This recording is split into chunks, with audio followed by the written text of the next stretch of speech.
Hello and welcome to my Physics 2211 Lab 1 submission.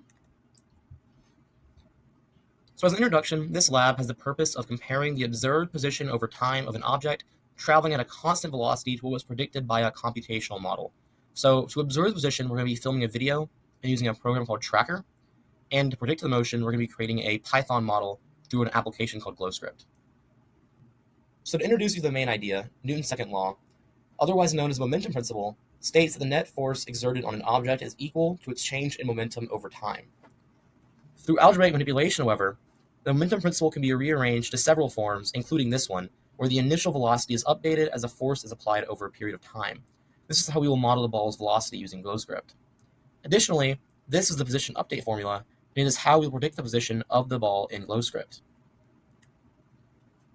So what we found was that the observed final position of the ball exceeded the predicted values, suggesting that either sources of error or external forces from the surroundings were acting in the direction of the ball's motion. So our procedure, to oversimplify, was 1, to film a basketball in motion, and then to use Tracker to observe its change in position over time. And then we use the initial velocity from Tracker to predict the final position of the ball using a Python GlowScript code. And then finally, we compared the observed and predicted results. So the situation that we filmed, and what you'll see with this is that the ball is rolling alongside the x and the negative axis, and the initial velocity is signified by vector v0. The system is the ball itself, and the surroundings are the atmosphere, floor, and everything else in the frame.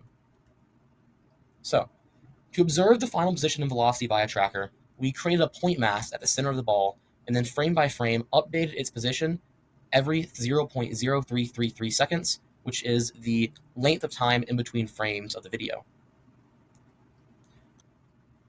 When we plotted the displacement on the x-axis over time, we got this scatter plot with a line of best fit suggesting that the final time was 2.433 seconds, and the final position was negative 2.17 meters.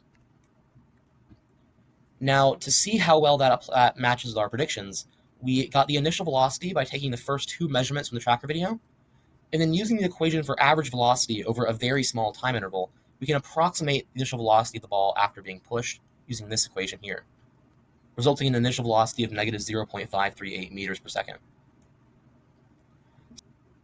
So to set up the conditions for the GlowScript code, here's the actual calculation loop. The most important things to take from here are that the assumption that the net force will be 0, and therefore the velocity update formula, this whole section just equals out to 0, so the final velocity is equal to the initial velocity. Additionally, the position update formula, we are also just using the initial velocity and multiplying it by time before adding the initial position. Plotting the results of the predicted analysis, we'll see that at the final time interval, we had an approximate location of negative 1.33 meters. And if we compare the plots of displacement over time of our predicted and our observed results, we'll find something interesting in that our predicted results actually overshot the total length the ball traveled in that time frame. So obviously our ball traveled significantly further than predicted, even though, according to wisdom, external force such as friction should act against the direction of movement and slow the velocity over time. And if that was the case, it would result in a constant velocity prediction overshooting observed position. Instead, we saw the opposite. Therefore, there are several sources of error present in the experiment. The most obvious and likely is the inconsistent measurement of the ball's center of mass by a tracker. Because it was done by hand and by using the human eye, it's very likely that the distance between each point is not accurately measured, which would result in a faster or slower velocity. Other factors could be a non-level surface, allowing the force of gravity to push the ball on the x-axis. And finally, the force of friction, of course, is pushing against the direction of the ball. So for further questions, what if the negative x and x axes were swapped? This would simply change the direction of the vectors, but not the magnitude or the speed. So the slopes of the graph would instead be positive, and the velocity and position would also undergo a sign change. And is the net force 0? If so, how many forces were added together? The net force was clearly not equal to 0, as the observed ball exceeded predictions, suggesting another pushing force, such as gravity from an uneven floor, was increasing the velocity of the ball over time. Friction obviously was also playing a role, pushing against the direction of the ball's velocity. Thank you.